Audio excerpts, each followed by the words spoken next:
Hello and welcome to something a little bit different today. As some of you may be aware, Alan Wake 2 will be releasing on the 27th of October of this year. First of all, I want to say a massive thank you to Epic Games for sponsoring this video. We're going to be unboxing kind of an Alan Wake 2 mystery box.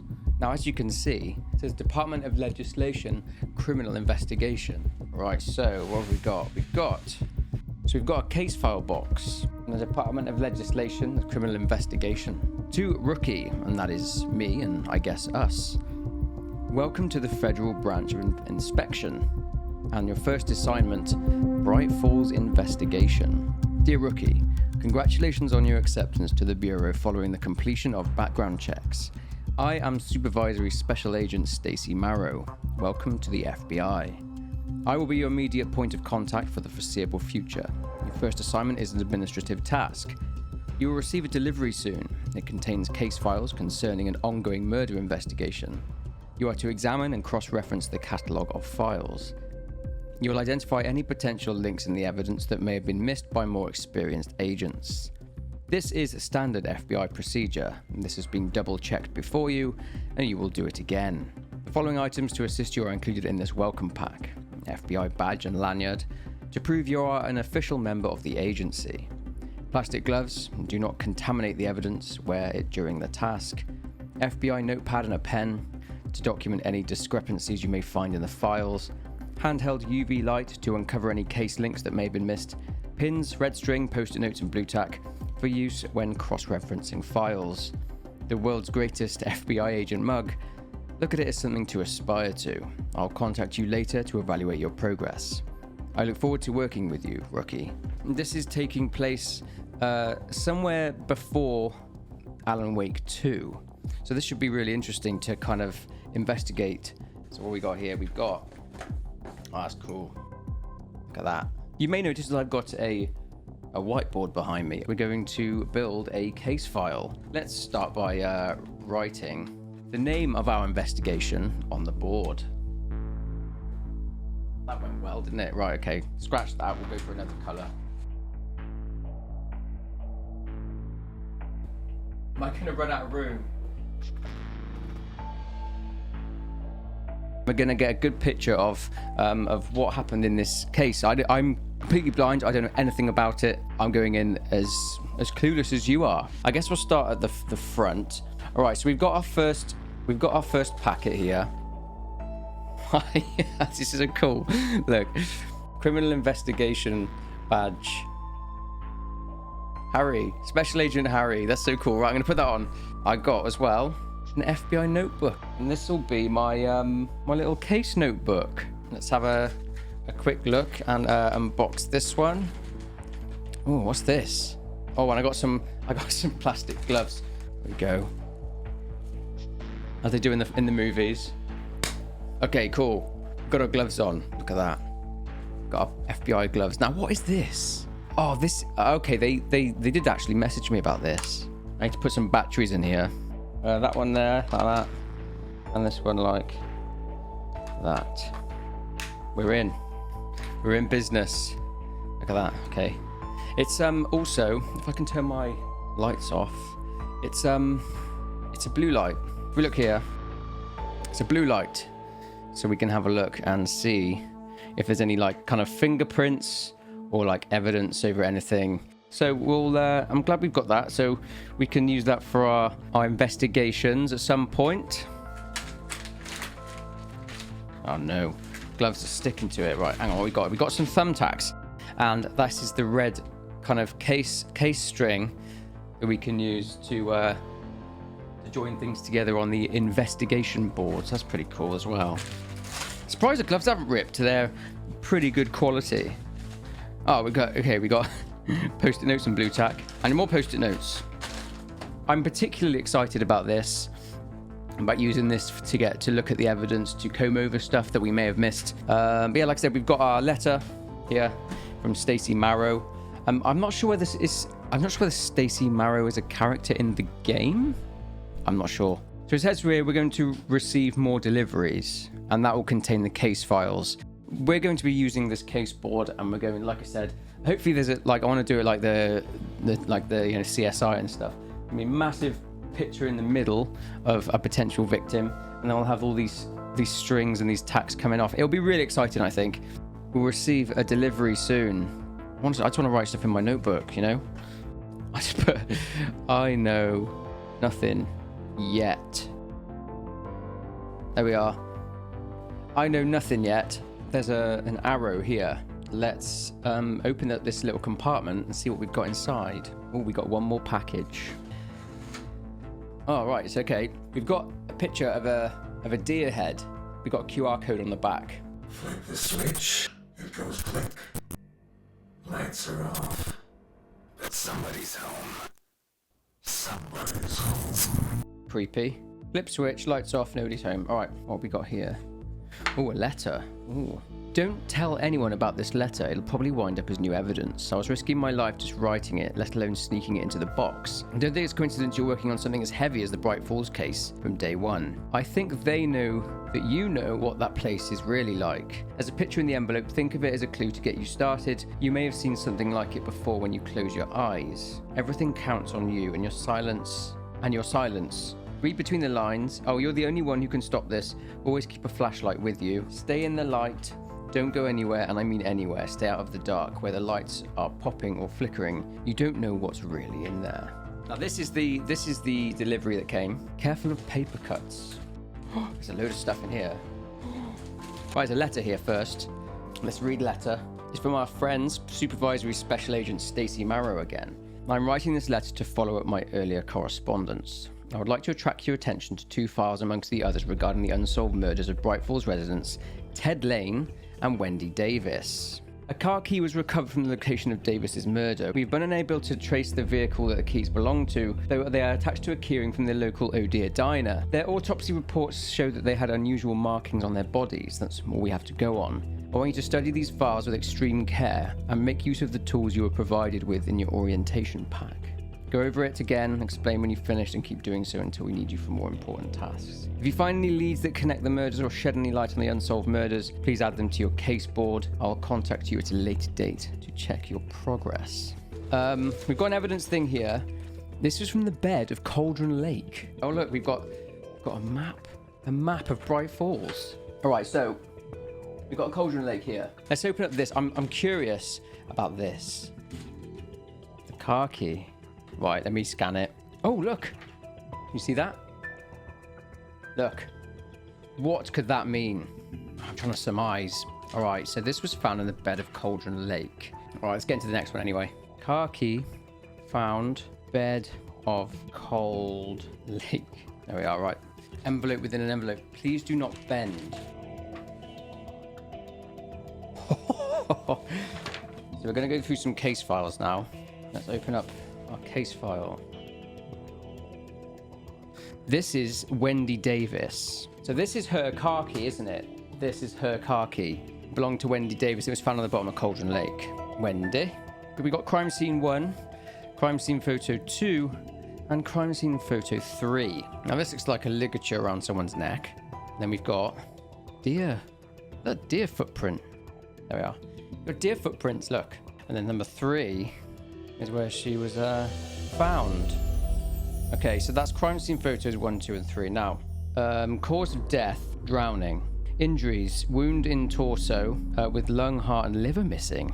Bloated body. And she was married, 29 years old, born February 15th, 1981. The location of the body was bed of Cauldron Lake, and a body was found floating on Cauldron Lake, significantly bloated with a large chest cavity. Heart, left lung, and liver were missing. She was a kindergarten teacher at Bright Falls. What else have we got? Wendy, this is her autopsy report. Suffered from considerable bloating due to being submerged in Cauldron Lake for 8 years.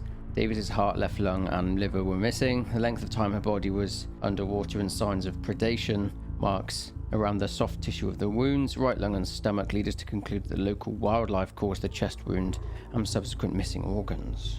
So she was eaten, but they put the cause, the manner of death as undetermined.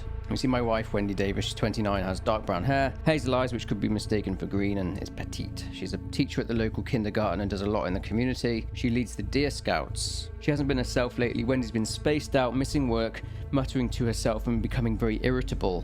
One day I came home from work and she just wasn't there anymore. It's been 2 weeks and I don't know what to do. None of her stuff is missing. And the last I saw of her, she was wearing a white nightgown before bed. Okay, and we got a newspaper clipping. Gil Davis found not guilty. That was her husband, Gil Davis. Gil Davis is on the trial for the murder of his wife, Wendy Davis, but the jury found him not guilty after a week of deliberations. Thursday, Bright Falls resident Gil Davis cried outside court today after being found not guilty of his wife Wendy's murder. It took the jury a week to find 34-year-old Mr. Davies not guilty of Wendy Davis's murder, bringing the 3-month trial to a close. Speaking on the court steps after his acquittal, Mr. Davis said that he was exhausted and upset that his wife's killer is still at large. He called for anybody with information surrounding his wife's death to come forward. This brings an end to years of suffering since my arrest, Mr. Davis told reporters, but it's nothing compared to what happened to my beautiful wife Wendy over a decade ago. I cooperated with the Bright Falls Sheriff's Department from the first second and look where I am now. They were more interested in locking me up than trying to find my Wendy. Her killer is still out there, hiding in darkness. Somebody out there must know what happened. Mr. Davis refused to comment when asked if he could bring legal action against the Bright Falls Sheriff's Department. Authorities also refused to comment on the not guilty verdict. Wendy Davis disappeared in 2010. Her body was found floating on Cauldron Lake in 2018. Gil Davis was later arrested and charged with murder. Discussing the circumstances of Miss Davis's death during the trial, the coroner revealed that her corpse was missing organs including her heart, left lung and liver. The coroner told the prosecutor that there was doubt if Mr. Davis could have been responsible, factoring in the wildlife present within the lake. Mr. Davis protested his innocence throughout the trial, saying that his wife had been herself before she disappeared.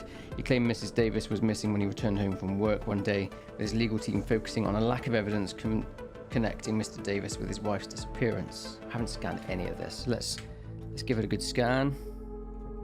Oh, the key is the key, of course. Twist. Do I need to like... Oh, look. Oh, God, here we go. We got it. So... If you remember, victims had strange symbols carved into their skin, their bodies. So that was recovered from the bed of Cauldron Lake, and we've just found this inside it.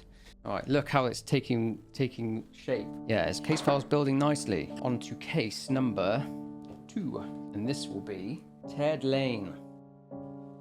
This is poor Ted. So we've got Ted Lane here. So we've got crime scene pictures. Excellent. Right. We've got a victim profile. What is that?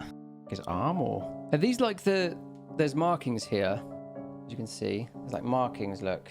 Black markings. I'm not sure whether they're a tattoo or something, but it's crime scene number 2. Crime scene photo. Oh, a hand. And we've got a hand. I definitely see something untoward on there. There we are. A hand. Crime scene number 3. There we go. Right, let's put those on the board. So this guy was a dentist. He was 43 years old, single, 5'11", homicide, no tattoos. Right, so they were markings on his arm, I think. Multiple stab wounds to chest area and significant bruising on wrists. Buried in woodland on the outskirts of the watery. So he's buried in woodland, so it's somewhere around here. So this is the watery here. It's not far from where Wendy was found in Cauldron Lake, so it's just across from there. Right, so there we go.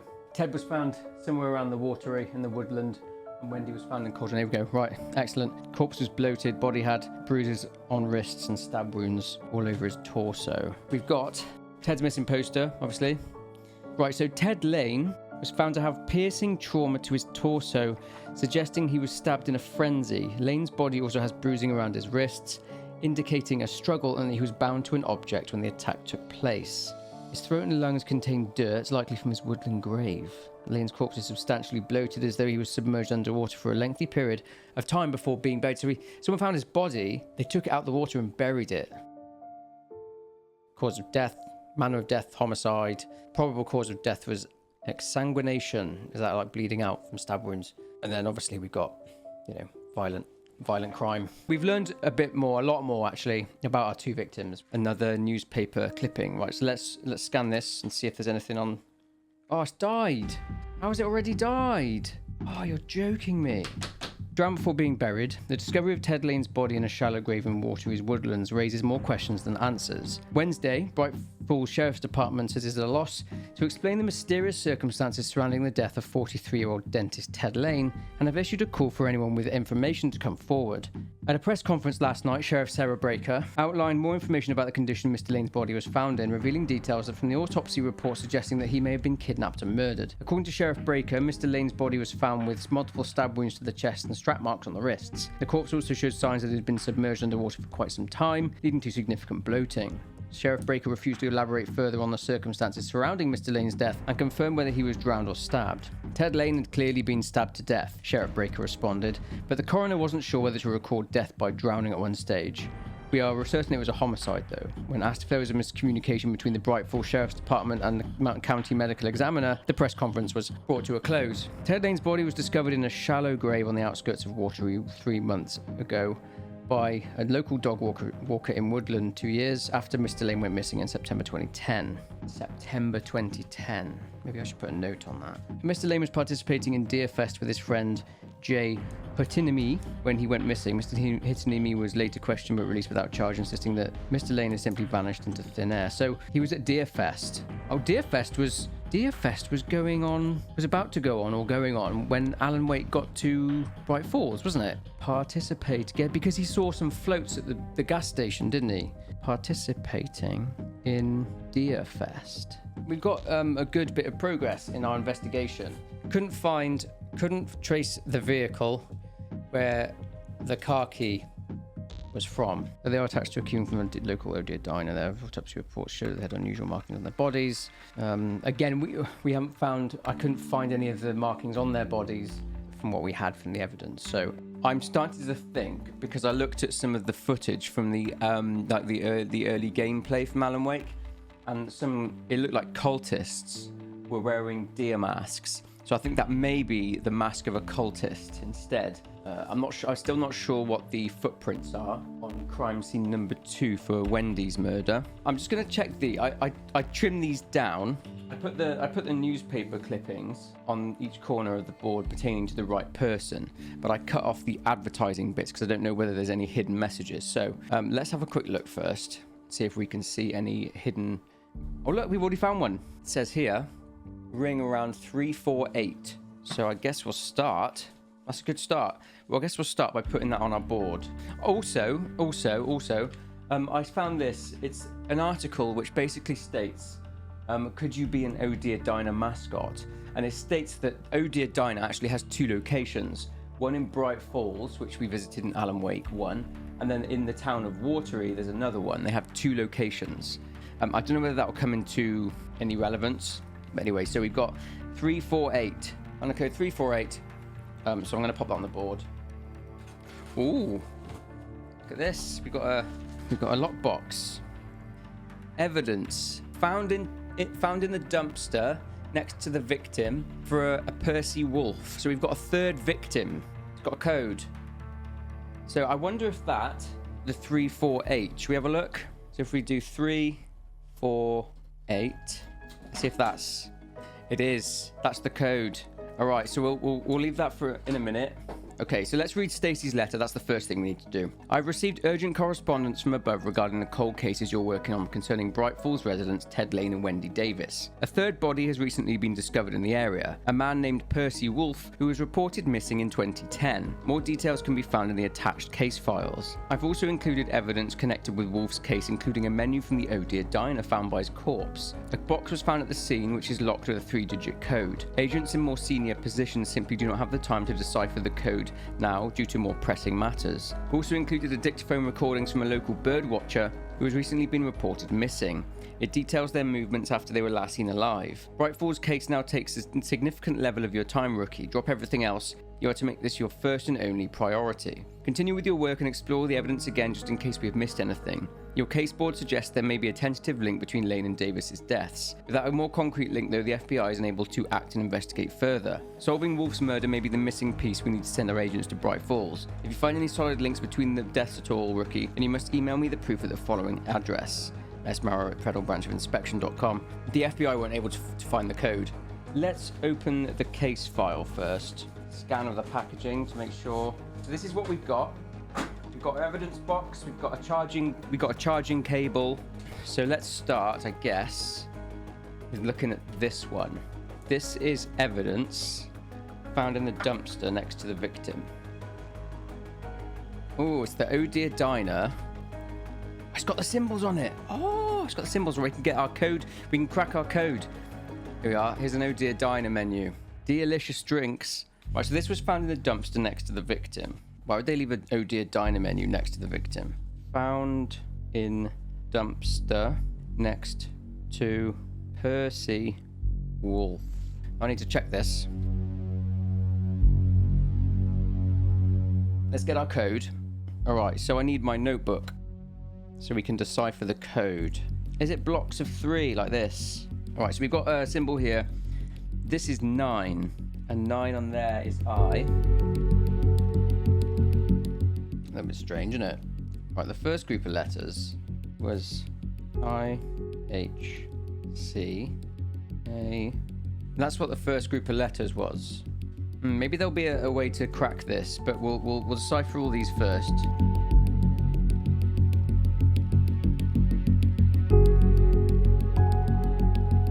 All right, and that's the last one. This one here. No, I don't know what the relevance of that is, but we've deciphered. But we need to now kind of work out what this all means. Okay, well, let's put this back for a minute. So those symbols were found inside the car key, which you'll remember we took apart because we found arrows and stuff on it. So this was found in a dumpster next to Percy Wolf. But at least we've done that for later, so we can just refer back to that code if we find anything else then. So that's done. Okay, look, we've got the dictaphone. This is quite cool, you know. Maybe I'll turn the volume right up so we can listen to it together. My phone's out of battery, and I have just realized I left my power bank charging at the hotel. Well, good job I brought my dictaphone to make my last will and testament. This is a great spot I found to camp for the night, though. Shame I couldn't spot the orange-crowned warbler in the end. Only house finches and rock pigeons. Even a Canadian goose would have been nice. I blame that drunk loser for scaring him off earlier. He might have an accident with that axe he was carrying. I mean, drinking and logging is not the safest combination. Wonderful view of Cauldron Lake, though. Oh, over there, the grass bank's all sodden. Flooding? Well, what happened to the drainage? It hasn't rained. Maybe there's a blockage somewhere around the outflow. I'll go take a look. Over and out. Ahem. I've left my kit at base camp, put on my gumboots, and come down to the verge to explore. It was a nice half-hour walk, and I even managed to see some columbine on my journey. Damn shame I can't see anything on Cauldron Lake from here, though, with that fence in the way. It didn't look as obstructive from the mountainside. I mean, I'll have to think of something else to do tomorrow. I didn't realize it was this big. My bird's eye view of waterfowl will have to do. I haven't found any kind of blockage around here yet anyway. I think the outflow goes under Mirror Peak? I'm sure it does. It must go from the lake down this stream ahead and join the river by the southeast cliffs. Oh, maybe something on the other side of the peak has... What the hell was that noise? Oh no. Oh, I feel stuck. Oh, the water's rising up around my feet. Damn it. Damn it. I hope it isn't that drunk guy again. I better get out my pocket knife. And my flashlight, too. The sun only started to set a little while ago, but it's only mid-afternoon. Why is it so cold? Huh? There's that noise again.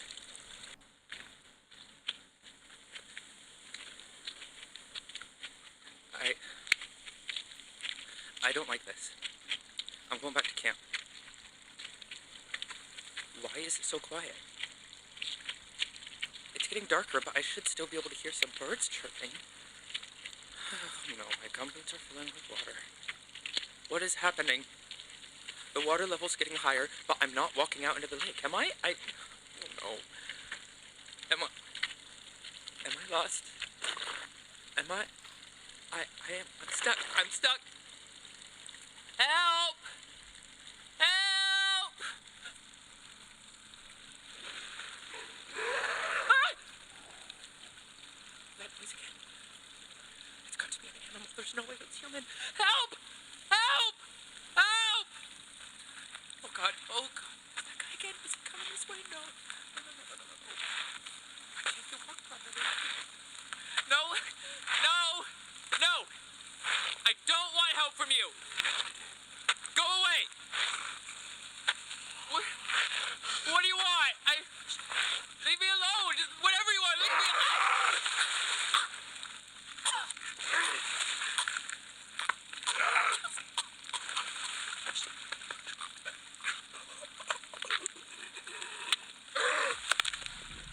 So he was checking the water level or something. Very interesting. So we've got that found in the dumpster along with the Oh Dear Diner menu. Let's look in here before we go to into the case file. We'll look at what's in the box. So we've got a strap. So this was also found in the dumpster. So everything's been found in the dumpster next to the victim so far. Do you reckon he's going to be wearing it in his picture? I think he was looking. I think he was bird watching, and he scared off the birds. And he was carrying an axe. I'm assuming he's referring to the Taken, which were the shadowy people in Alan Wake. Right. So this is Percy Wolfe. This is the guy that's found in the dumpster. All right. I'll put his picture there.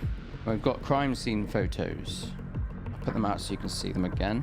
So here we go. Right. We got crime scene 1, 2, and 3. So the first one, it looks like a carcass. Second one is the victim's body, I guess.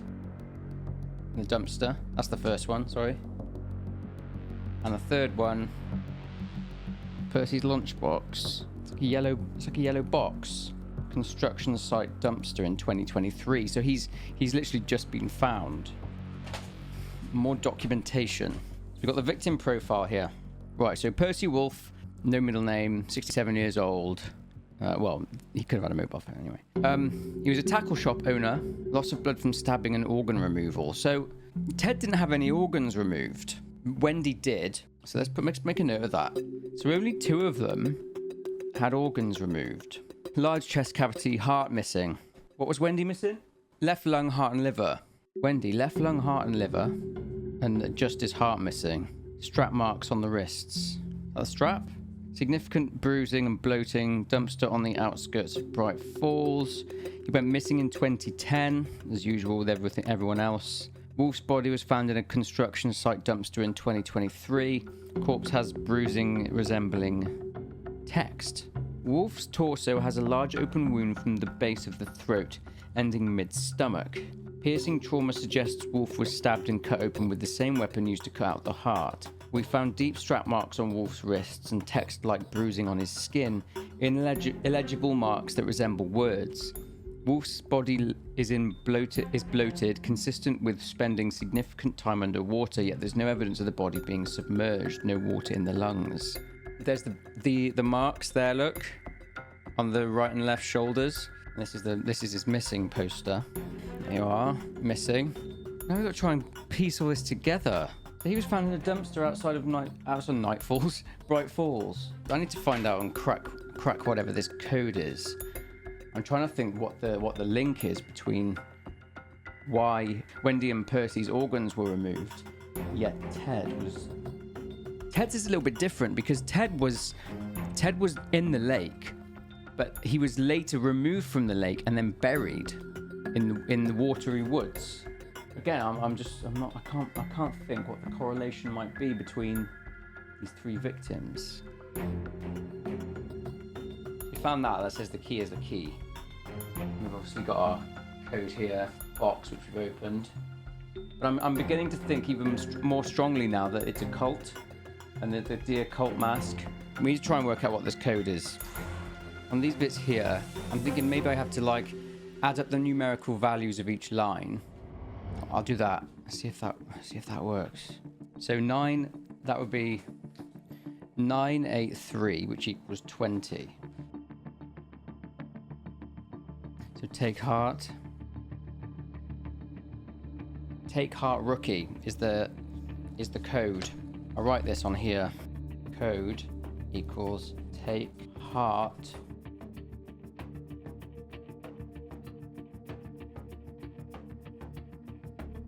Who's been calling us rookie? Stacy Marrow.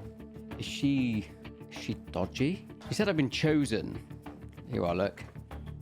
You were chosen. So yeah. Oh guys, what do you think about that? I'm going to send an email to the subject header, to the email on the letter, which is Take Heart Rookie, and see what happens. Do you reckon I'll get an out of office? I wonder if that's going to unearth anything. Maybe she'll send some really cool evidence over email. Who knows? All right, guys, so it's been about 5 or 6 hours, but we have finally got a response from that email address. It's from Stacey Marrow. It says, there's been another murder in Bright Falls. The victim is a male who's reported missing in 2010, a local in his 60s named Percy Wolf, of which we already know. We're hoping to keep the news quiet until we could investigate further, but the authorities in the area seem to have panicked on Wolf's discovery, as the press were at the scene when the forensics team arrived. Take note, Bright Falls Sheriff's Department can panic during cases like this, and the press pick up on it pretty quickly. This is why the FBI exists.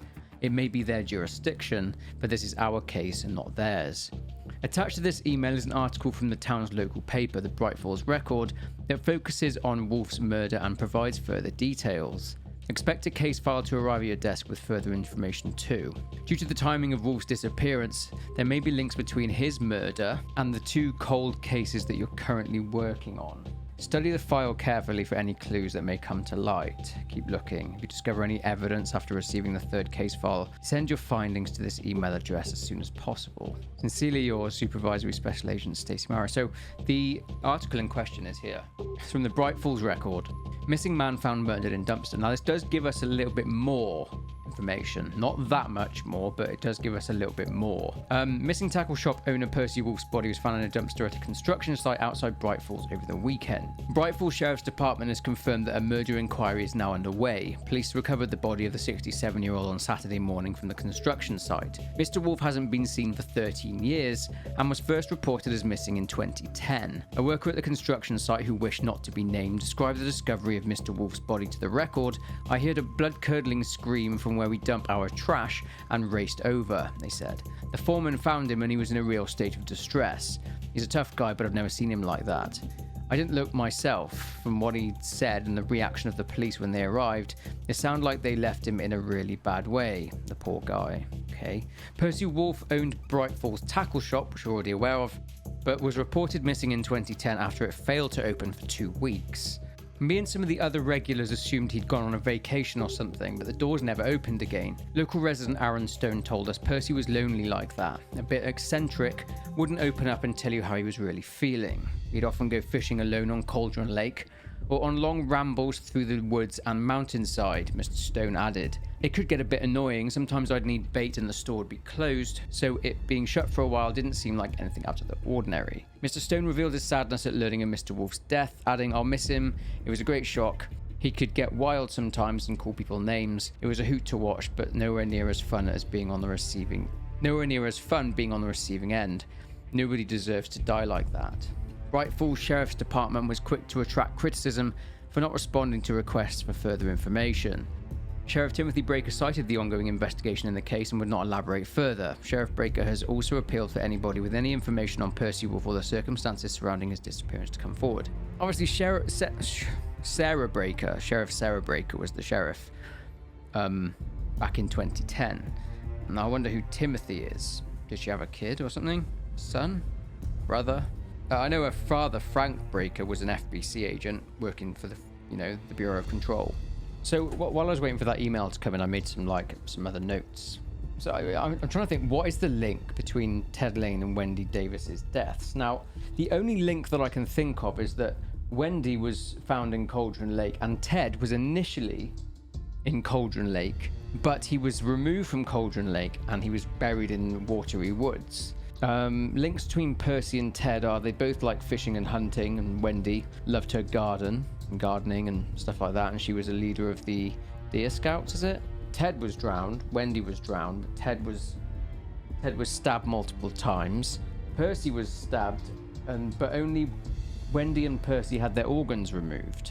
But Ted didn't have any of his organs removed, which is a little bit confusing. Ted went missing in 2010, was found in 2012. Wendy went missing in 2010, was found in 2018. And Percy went missing in 2010 and has been found in 2023 recently. The bird watcher went missing in 2023 and he hasn't been found. And he got attacked by something in the woods, as we heard. All the victims seem to have been attacked near to Cauldron Lake. Obviously, as you know from Alan Wake 1, Cauldron Lake was a big reason for everything that happened in that game. Percy and the Birdwatcher both explored the base of Mirror Peak. There might be a correlation there, something happening around Mirror Peak. Percy's body was bloated too, meaning his body was likely moved prior to being found, same as Ted Lane. The code solution was found in the key on the bed of Cauldron Lake, and that key belonged to Wendy, and the code showed up on all of the bodies. These two are obviously cold cases. The Bright Falls Sheriff Department didn't know how to, I guess, solve it. And Percy showing up has basically reignited these two cases, and we've got to find the link between these two and there. But these symbols ended up on here and were found in 2023, but this was found back in 2018, wasn't it? She was missing for 8 years. That means that these are all linked through these symbols, I think. I guess I'll just email the evidence that I found over to that email address, Stacey, and see if I get anything interesting back. But that's all I can think of. This was obviously used to tie the wrists. Obviously it's got dry blood on it, but so this was used to tie the hands, obviously, but this was found. It was found with him. Why do they stick him in a dumpster for people to find? Is it to reignite a dead case and to get the FBI involved so they would go to Bright Falls? It's like a way to lure them there. I have no idea. I think I've got everything out of this case that I can get. But one thing that's being kind of like communicated is that Bright Falls Sheriff's Department seems to be very unwilling to like investigate these things, because they obviously know what's going on. The lake is a place of power. Sarah Breaker definitely knew that, and I guess the town kind of does too.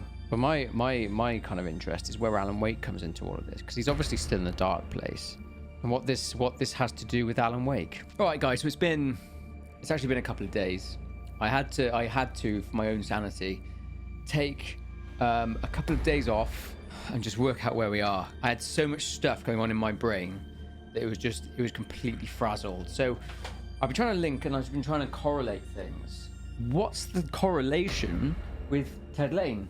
Obviously, Wendy Davis and Percy Wolfe had their hearts removed in some sort of ritualistic killing, which was carried out by the Deer Mask cult of the tree. The dictaphone, the guy on the dictaphone in Cauldron Lake, was by Cauldron Lake and said it had been cordoned off. So that indicates that maybe the FBC, or the Federal Bureau of Control, had cordoned it off. I don't know what this picture is. I don't know whether it's Percy Wolfe's chest. I don't know whether it's an animal carcass. I can't really tell. Wolfe's body in the dumpster, and then Wolfe's tackle box is here, the yellow box. Up here for Ted, we've got strap marks. Right, and this is where I made another correlation. I was wondering, what on earth was this yellow strap about? The yellow strap was found next to Percy Wolfe. He'd had his wrists tied with this.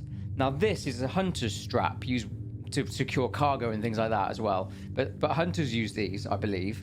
And this, I think, belonged to Ted, because on his missing persons poster it said that Ted was wearing his hunting gear when he went missing. Also, Ted's wrists, it said significant bruising on wrists, and I think that Ted was tied to something when he was attacked.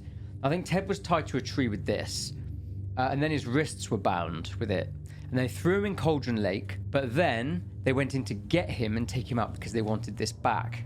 I'm not sure why they'd want this back, but anyway, they took him out of the lake, they buried him in the woods, and that's when he got found by a dog walker. But they later used this to bind the wrists of Percy Wolfe, who also had bruising on his wrists. Now that's the second correlation. The first is the hearts. They both got hearts missing, and then he's linked to this one because of this.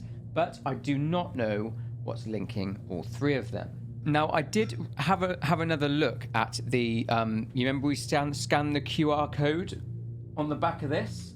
We scanned the QR code. Now I did see something during editing of one of the previous sections that I filmed. No, I can't see it on this video, but I did take a screenshot of it, so I'll show you that now. This here, you can see that showed up in the video at the bottom corner, of the video. There's like an A here and a W. So that for me is Alan Wake. That's a sign from Alan Wake. I think that Alan Wake maybe sent this letter. It's an interesting theory, interesting thought. That's mad, isn't it? Okay, right. Anyway, now I did email the federal branch of investigation, but well, kind of always gone quiet, really. So I'm a little bit at a loss now to what that they basically. Okay, so I'll show you the exchange that we had. Ritualistic killings carried out by the Cult of the Tree. Deer Mask is worn by their members. The cases are linked through the car key belonging to Wendy Davis, recovered from the bed of Cauldron Lake, having symbols hidden on a piece of paper, matching symbols found on the bodies, and the Oh Dear Diner menu. The link is that all victims went missing in 2010, assumed to be around the same time prior to Deerfest. This is also linked to the recent disappearance of the birdwatcher, who was likely attacked by a cultist, judging by the voice recordings. Only anomaly is that Ted Lane was the only victim not to have had his organs removed and was moved from Cauldron Lake to Watery Woods. The link to the Cult of the Tree is that their symbol is 2 triangles, which means that they communicate using these symbols as a code. They emailed back, "Thank you for your conclusions regarding the murders. After reviewing your submission, the branch feels that you may be onto something with the hearts missing from the bodies of Wendy Davis and Percy Wolfe, but the other evidence you submitted doesn't correlate with the lead and isn't conclusive enough to warrant further investigation with additional units." By that point, after this email, I'd found the strap. So I'm going to read what I sent. "Okay, I'm submitting this as I'm all out of options. Scanned everything twice, front and back. This is all I've got. Anything further than that, then I'm out of ideas. Ted Lane was attacked whilst out hunting with his friend Jay, hunting a stag for Deerfest. They got separated. Ted appears to have been tied to something using the yellow strap which formed part of his hunting gear, and this also led to the bruising on Ted's wrists. He was stabbed in a frenzy and drowned in Cauldron Lake on September 2010. At some point was taken out of Cauldron Lake and the yellow strap was removed from Ted's wrists. He was found buried in a shallow grave by Dogwater in Watery Woods in 2012. Ted did not have his heart removed, unlike the other 2 victims, but his body, according to the FBI letter attached to the evidence, featured strange symbols. Wendy Davis started to act differently before she went missing in 2010 whilst wearing a white nightgown. Reported missing by husband Gil Davis, who was only recently found not guilty of her murder. She was found floating in Cauldron Lake in 2018. Her heart was missing. This, I believe, was a ritual killing and not a drowning. The heart was taken and animals devoured the lungs and the liver. On the bed of Cauldron Lake was Wendy's car key, which featured an Oh Dear Diner keyring, suggesting that she visited the diner in Bright Falls prior to her going crazy. Inside the car key was a piece of paper containing cult symbols used by the Cult of the Tree. It's possible Wendy was having visions and hallucinations, although it's not clear what caused this. Wendy's body also had strange symbols on it. Percy Wolfe, he owned the tackle shop in Bright Falls, sometimes would go fishing or hiking for days around Mirror Peak, but would not open his store as a result, so locals thought him being away for a few days was not unusual. Percy was killed and had his heart removed, same as Wendy, and had strange symbols on his body too. As well as that, Percy Wolfe appears to have had his wrists tied similarly to Ted Lane. It's entirely possible that was with the very same strap that was used to tie up Ted Lane, hence why the strap was found in a lockbox near to Wolfe's body. The Oh Dear Diner menu featured symbols written on it, which when using the piece of paper inside of it, translated to Take Heart Rookie. I think this implicates the cult, with all these being killings of a ritualistic nature, with the latest victim being the birdwatcher.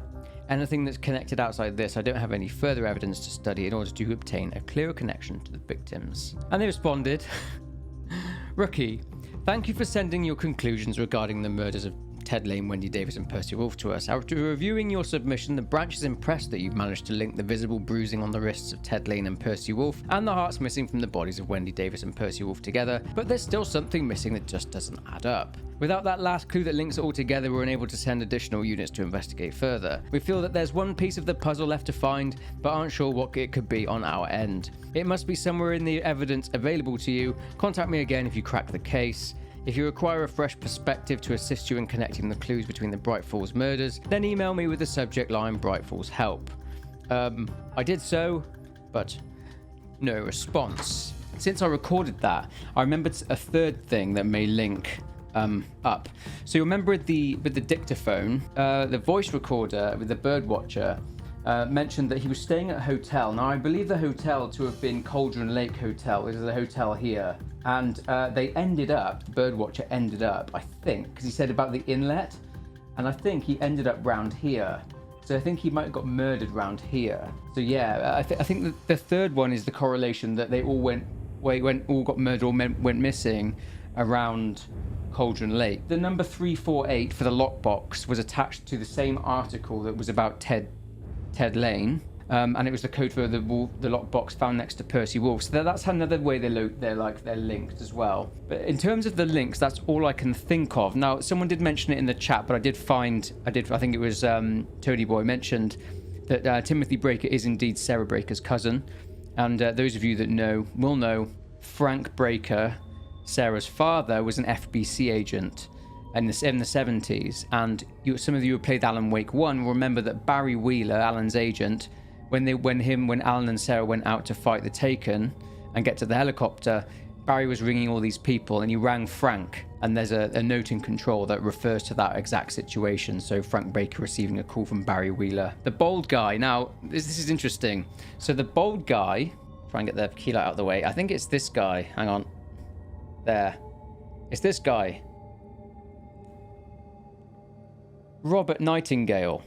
So they changed the way Robert Nightingale looked. And I think that's Robert Nightingale. So the guy in the video is Robert Nightingale. Obviously, the guy in the video has had his chest opened and his heart removed. So it's safe to say that Robert Nightingale, after he was taken by the darkness, had his heart removed and he's now dead. And I do believe that that's one of the reasons Saga Anderson is going to Bright Falls as well, is to find out what happened to Robert Nightingale, who is obviously an FBI agent. So that's the theory for who the bald guy is Agent Nightingale. Now, I think that the cult of the tree, remember in Alan Wake 1, there was a massive tree. It had been kind of struck by lightning or something, and it had been destroyed.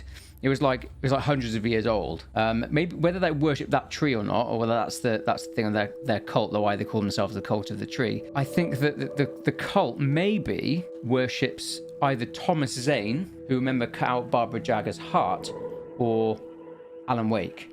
They worship one of those two. Or it could be Mr. Scratch, who's Alan's, remember when he went into the dark place, he said a version of you will still be out in the kind of like, and Alice Wake saw a vision of Mr. Scratch, if you know who Mr. Scratch is. Anyway, pretty much it. I do think they were ritualistic killings. The other kind of anomaly there is why was Percy put into the construction site? They want people to find these bodies, I think, don't they? So they want to reignite the case. And there's definitely a link because, but I don't know why these three. That's the thing. I don't know why. Were they randomly selected or were they chosen specifically? I mean, Wendy was Deer Cub Scouts or something, Deer Scouts, a leader of the Deer Scouts. He was preparing for Deer Fest and hunting a stag. And Percy liked to fish. I can't see a deer correlation with Percy, but these two had something to do with Deerfest or... Yeah, again, that's all I've been able to come up with. I hope it's enough to get, to send them to Bright Falls to investigate further. Either way, I'm really excited for the game. I'm really excited to see whether, what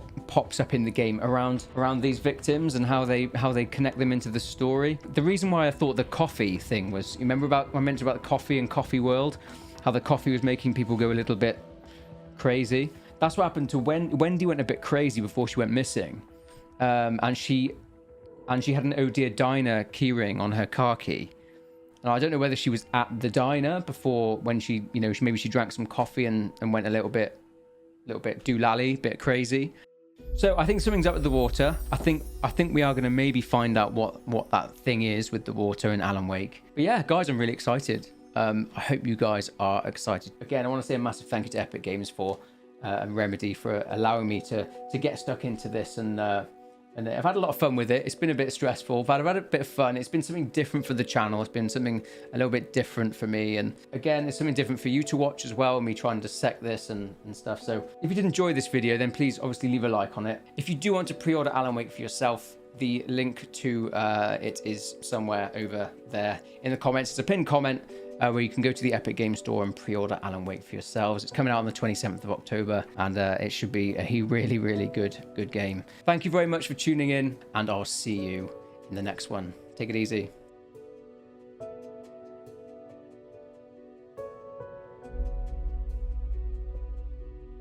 Rookie, thank you for bringing the links between the 3 murders in Bright Falls to our attention. Your meticulous investigative work has been key to shining new light on the unsolved murders of Ted Lane and Wendy Davis. Linking them to the murder of Percy Wolf allows us to send more units to Bright Falls to investigate further. Davis and Lane's cases have been reopened thanks to your efforts, which will be of great comfort to their families and loved ones. Justice for them and Percy Wolf will be served. I have forwarded your findings to FBI Special Agent Saga Anderson, who has asked me to thank you on her behalf, and to inform you that your diligence has not gone unnoticed. Agents Anderson and Casey are currently busy preparing for their departure to Bright Falls, but hope that you will be able to work alongside them on a field investigation soon. With the perseverance you have demonstrated in this task, I suspect that will happen sooner rather than later. Congratulations on your excellent detective work, Rookie.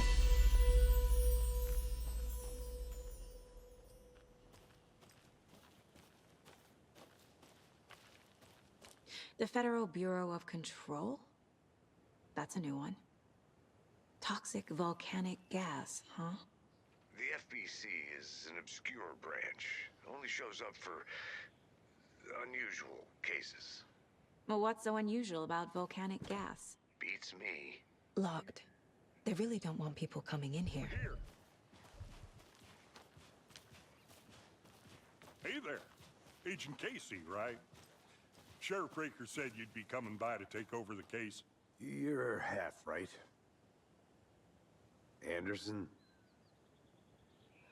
Saga Anderson. I'll be leading this case. Seems you already know my partner, Alex Casey. Shoot. Sorry about that, ma'am. I'm Deputy Mulligan. I just figured that, Those damn fists gonna show up, Mulligan! Federal agent's right here, Thornton. My partner, Thornton, down at the crime scene.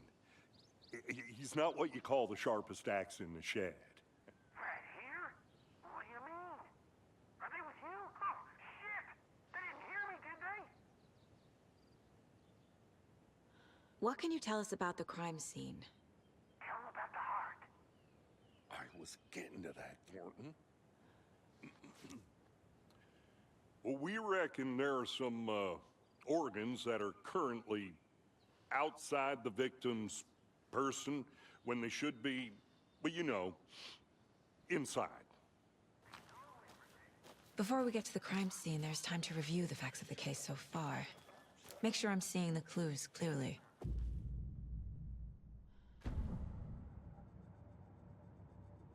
The Mind Place. My version of the Mind Palace technique. To sift through clues and work the case. Building the Mind Place again for each case. Using each field office as a model in my head. The facts are on the board. Everything we know about the previous murders. Worth taking another look.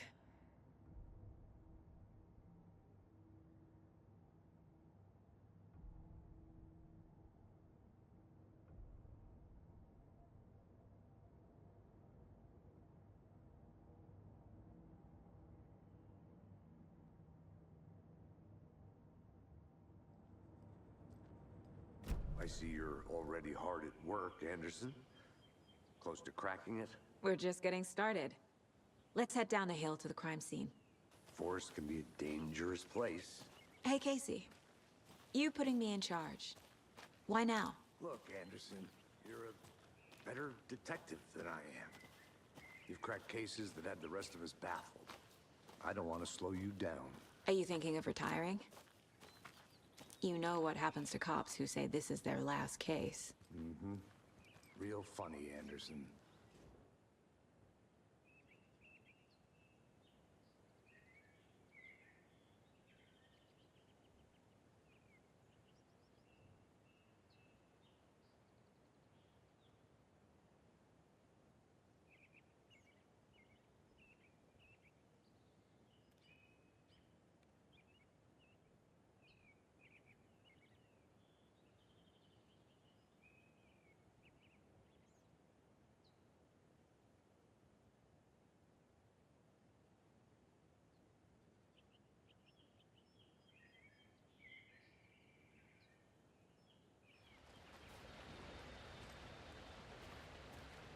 Is that a kid's lunchbox? An Alex Casey movie lunchbox. Casey hates the endless jokes about coincidentally having the same name as a fake detective. He hates those cheesy crime books, but he really hates the movies.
Need to swing by the lodge to get anything from the field office?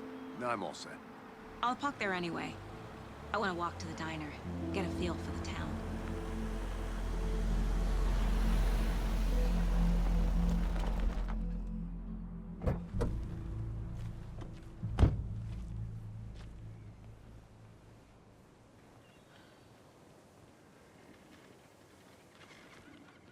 The diner's just up the waterfront. Shouldn't keep the sheriff and our witnesses waiting. I smell coffee.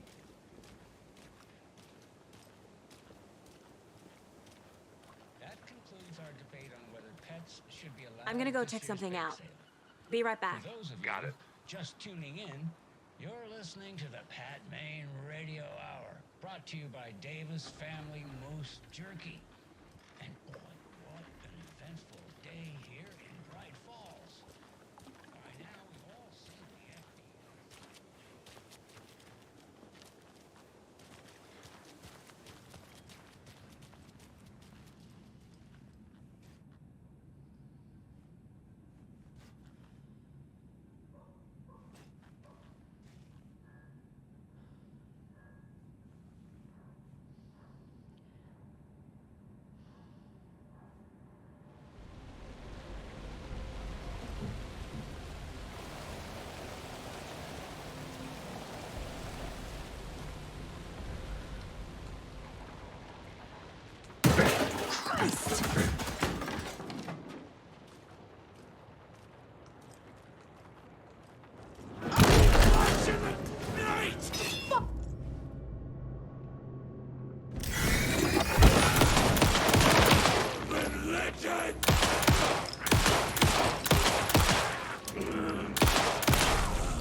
Occultist.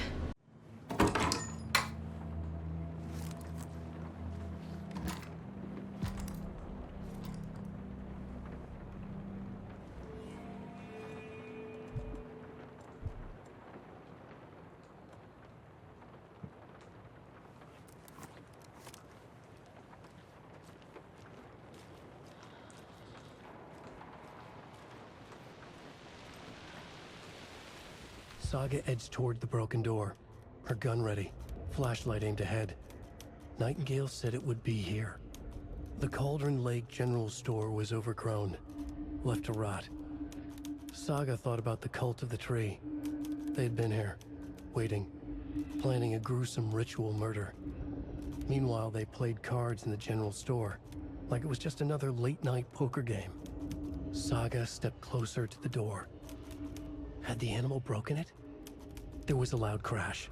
Saga found herself face to face with a cultist, a hulking figure in a raincoat. We watch in the night, wild eyes behind a plastic deer mask, an axe in his raised hand.